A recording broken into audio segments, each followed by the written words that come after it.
Right, No Man's Sky review, let's just do it. Let's get it out of the way, over and done with, so the video can be up and it can stay there and we don't have to think about it ever again. I will make this little disclaimer, this little preface, saying if you enjoy No Man's Sky, if you are loving No Man's Sky, if you are running No Man's Sky on your PC with no issues whatsoever, I'm happy for you, I am glad for you, I am thrilled that you are enjoying the game as much as you are. Carry on, I'm not going to tell you not to play it, I'm not going to tell you that you're wrong, but I will say that this video probably isn't for you. Of course, if you want an alternate viewpoint, carry on watching, but just be warned, I'm not going to be kind to the game just because you like it, because it did not go so well for me.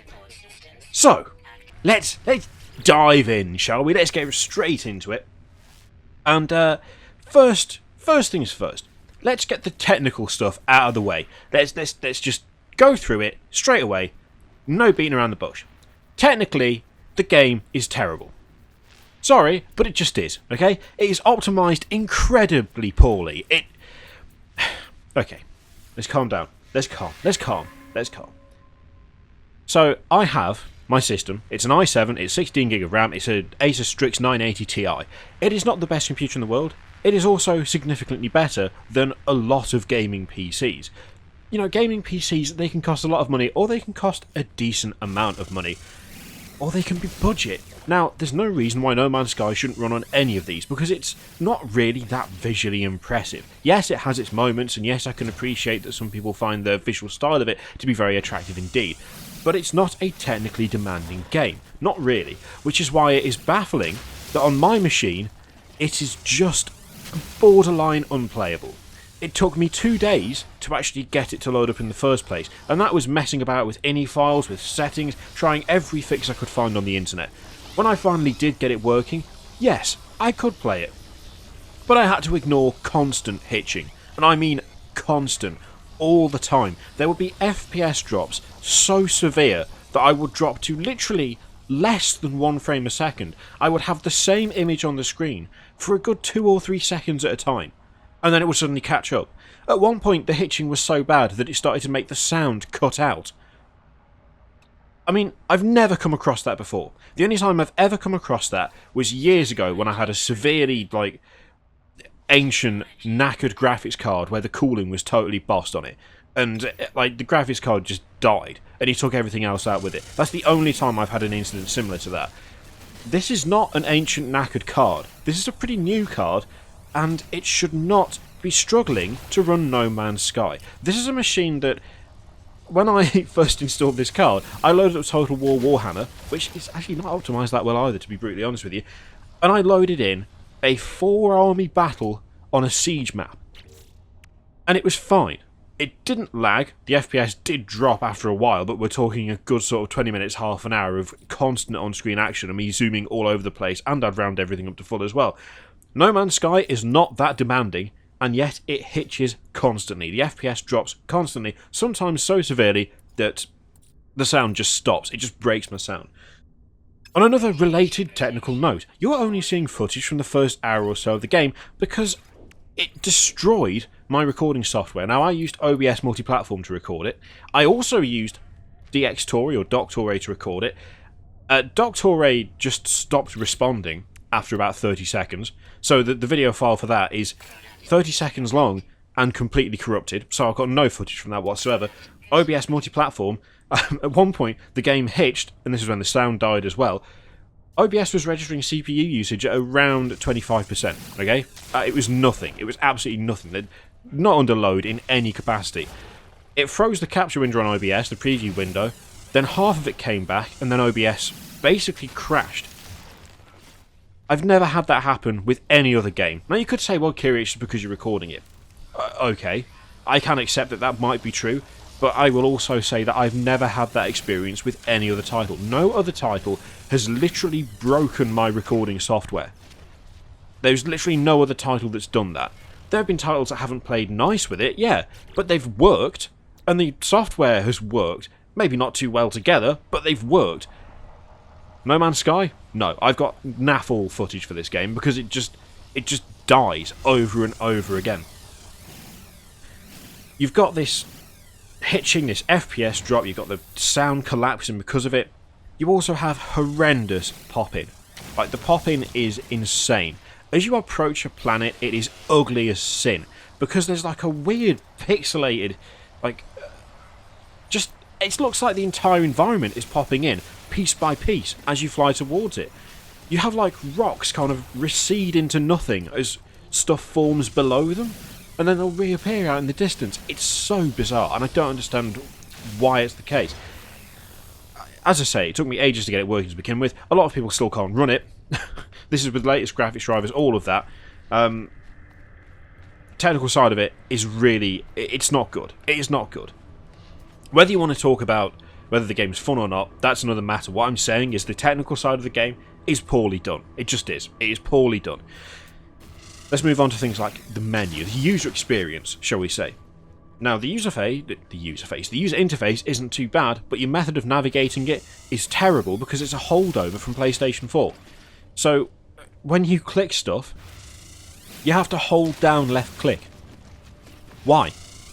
Why do you have to hold down left click? You know why that is? It's because on the PlayStation 4, you use the analog stick to move the cursor, and then you have to hold the cursor over the thing, and then hold down whichever button it is to confirm what you want to do. It's to prevent accidentally spazzing out and clicking stuff, isn't it? That's not an issue on PC. You've got much better control of where your cursor is with the mouse than a controller. You do not need to have to hold down left click. So much of the game's interactions revolve around holding down a button instead of just clicking it once, and it makes no sense. In the context of playing it on a PC, that control scheme is just dumb, and it doesn't make any sense to have it like that. The control scheme for the UI just changes randomly, so instead of clicking arrows to get from page to page, you have to hit A and D, or you might have to hold them down. Sometimes you don't though, sometimes you can just click. There is no indication as to which it is, either. You could click and suddenly find that it works, or you could click and have it not work and have to hold down. There's no visual cue as to which you need to do, until you actually hold the button, which is a terrible system. I'm trying really hard not to just outright hate on the game, but it's not well done for PC. It just isn't well done for PC. There's a weird sort of mouse acceleration thing going on. I don't know what they've done to it. I think it's mouse acceleration. It could be smoothing of some type. It makes the game incredibly difficult to control. Flying the actual ship is an exercise in frustration, and given that that is supposed to be one of the big draws of the game, you don't want it to be an exercise in frustration. I mean, at one point, I had the mouse just held steady, going straight, and the ship started turning to the left and down. I didn't move the mouse. I didn't touch it. I was literally flying straight. I did nothing to the mouse whatsoever, and it just started drooping to the side. Now, from what I've read, Total Biscuit has had the same issue. Why? Why does that happen? There's no reason given for it at all. It just does. I got attacked by sentinels at one point. Fighting those, again, is an exercise in frustration because the mouse is so terrible to use, and it doesn't feel like you're controlling it at all. It doesn't feel like you're connected to the pointer on the screen. Trying to actually fight anything and hold onto a target that's floating in the air above you is damn near impossible. It's not a good system, and I don't understand how no one at Hello Games sat down and thought, you know what, the fact that this controls like arse might be a problem. They just ignored it and they just carried on, and that is really, really frustrating. The game itself. I mean, let's start with the visuals. Some people have praised it, some people hate it. To be honest, I'm just of the opinion that it's just not a great looking game. I'm sure if you land on a certain planet that's got some kind of wonderful majesty to it, you'd be absolutely fine, but unfortunately the planets I landed on were uniformly barren rocks with just weird shit sticking out of them. And that's another complaint that I'll get into straight away. Planets only have one biome, so where you land, this game's about exploration, and yet where you land on a planet, that is what the entire planet looks like. Where's the incentive to explore the planet? If I know that just over that hill over there, I'm going to see exactly the same thing that I'm seeing right here, what is the point? Like, they said that they did it to like make people try and go out and explore and find new planets. Well, that's great, but I don't want to get to a new planet, find that it's the same as the planet I just left, and then just get up and leave again. Give us a reason to explore the planets. There is no reason other than to find monuments and stuff and learn words for shit, which, again, is fine, but I don't know what the end goal of that is. And that brings me on to what is basically the core gameplay, the core loop. You land on a planet, you farm resources, you sell some of them, you upgrade and refuel your ship, then you leave, and then you find another planet, and you explore that, and then you get some resources and some upgrades, and you refuel your ship, and then you leave, and then you find it. You can see where I'm going with this. That is what you do. Now, if that is what you like out of a game, fine, go ahead. I'm not going to stop. I'm not going to say that you're wrong for liking the game, but I personally, I can't be doing with that. One of the reasons I like Starbound so much is because there's an overarching goal. One of the reasons I like Minecraft is because, in fact, I didn't used to like Minecraft, but having played it with some friends, I'm actually really enjoying it. One of the things I've liked about Minecraft is we did the creative thing for a bit, and I was like, not really feeling this. So instead, we've now just got a realm with God knows how many building projects on it. You know, you have the option to go and do something else in any capacity. You could load it up with mods, you could do whatever you like. That doesn't exist with No Man's Sky. The core gameplay loop is the entire game. There's nothing outside of that. It is literally find planet, land on planet, get stuff, take off. Find planet, land on planet, get stuff, take off. Find planet. If you enjoy that, that's brilliant and I'm happy for you. But personally, I need something more because it's too shallow. And that is kind of a problem with the game as a whole for me personally. I mean, I got bored of it almost instantly. The introduction to the game is piss poor for a start. I get that they want to do the whole procedural generation thing. You don't know what you're going to find. You go off into the galaxy, you go off into the universe. Oh my god, it's procedural generated. You could find anything, you just don't know. Except I do know. I do know now, having had someone help me get past the first stage of the game, because there's no explanation for it. It encourages exploration, but it doesn't really encourage exploration because it just dumps you on a planet with a broken ship, and it's like, repair that. Great, okay. Where? How? What do I do? Just repair it, don't you? That's it. That's like the introduction to the game. You need structure, you need some form of structure, anything. Anything at all would be nice, but it doesn't have anything. No Man's Sky, for me, is a survival exploration game. But I think it's too much of a survival exploration game. Because there's nothing else to it. Every planet has one biome, so as soon as you land, that is what you're going to see on the rest of the planet. If you happen to get a few dud planets in a row, you just get bored instantly. Like, the system I was in, every planet was covered in rock, and the last planet I landed on was nothing but rock. At least the others had some flowers or some shit to get stuff out of.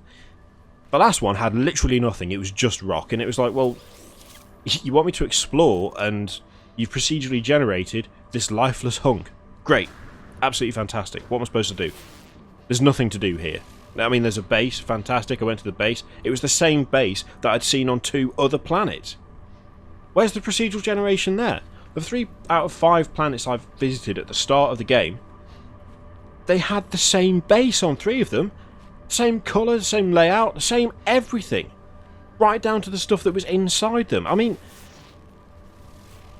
And the creatures. Let's talk about the creatures, the animals, the species that you'll see on your travels. In the trailers, you saw fantastic, like, dinosaur-type things. Massive long necks, like, what are they, Diplodocus or whatever. So, like, stegosaurus things, like antelopes grazing in the wild, with maybe a bit of scales on them to make them look alien-y. Except you don't... I didn't get that. I didn't get anything like that. I got some dumb animal that looked like a lizard, with hooves and a deer's head, walking around on its back legs. And it said it was a fucking carnivore, and it's like, how? How the fuck is that a carnivore? What is that going to catch? It can't walk. The animations on the animals are really crap.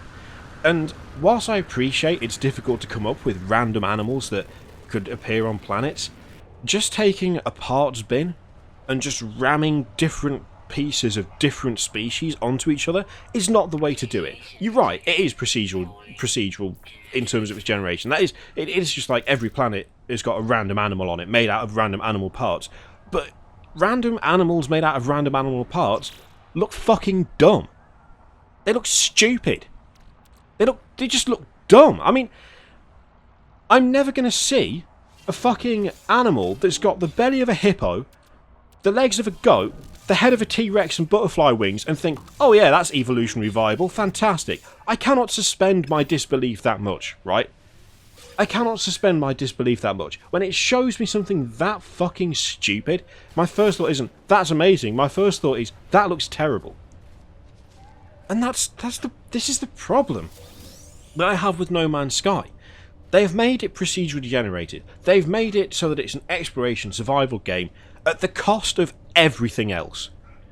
It is a game that is like 100 miles wide and an inch deep.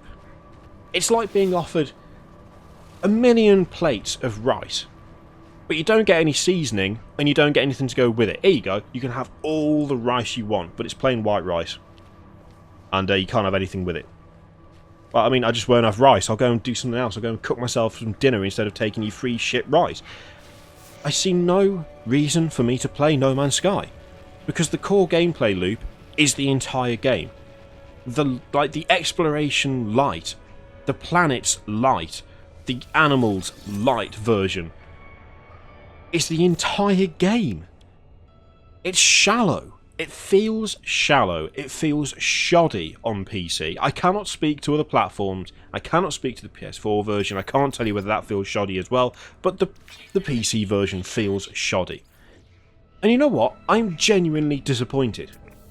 Honestly, I am. I am disappointed because I wanted to like No Man's Sky. I didn't buy the hype. I genuinely didn't. 2 years ago, I made a video on Unit Lost talking about how we needed to be careful, because from what Sean Murray of Hello Games said, it looked like No Man's Sky was just going to be exploration and survival. And that we shouldn't get drawn in. We shouldn't sit there and think, oh, what else is hiding? Oh, what else is going to be in the game? Oh, there could be so much stuff in this game. I mean, look at the response that it's had from the media as a whole. You've had the big publications like Rock Paper Shotgun, PC Game and Your, all of that lot. They're like, join us for our in-progress review of No Man's Sky. They're treating it like title of the fucking year. But it's not.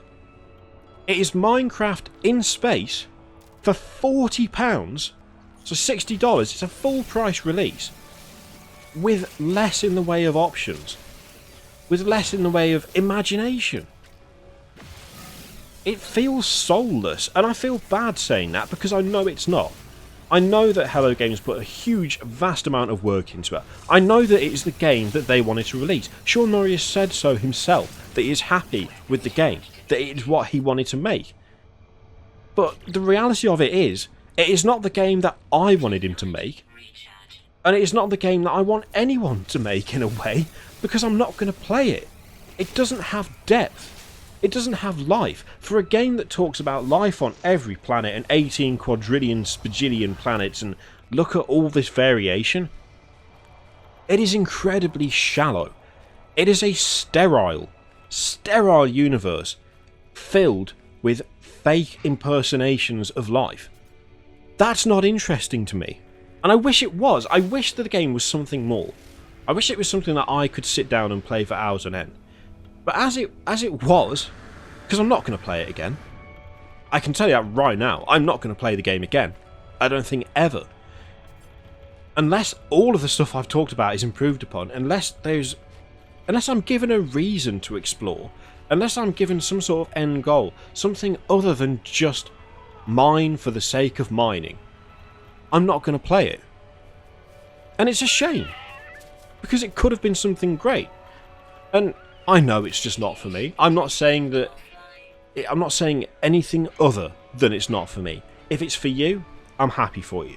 But personally, there are so many other games that I could play that have a similar concept, that execute it so much better, that don't run like shit, that don't have terrible control schemes on PC, that have an overarching reason to play beyond mining to upgrade, to mine to upgrade, to mine to upgrade, to see planets that look the same the entire way round, to see creatures that look like they were put together by a 5-year-old. I see no reason to do that. I don't normally give scores in terms of reviews. I try not to anyway, because I don't really, they can be misconstrued. But if I had to be pushed, I would honestly put it at like 2 out of 10. For me, personally, as I keep saying, for me, personally, it is boring. It is tedious. It is ugly. It runs badly. It plays badly. It feels bad. I cannot find a redeeming quality. The only reason I'm giving it 2 is because at least it has the procedural tech down. It does what they say it's going to do. I cannot mark it down for being the game that they said it would be. That's the only reason I'm even going to give it any points at all, because it is exactly what they said it would be. The problem is that what they said it would be is boring as fuck to someone like me. That's No Man's Sky. And it's a shame. But there you go. Thank you very much for watching. Toodaloo.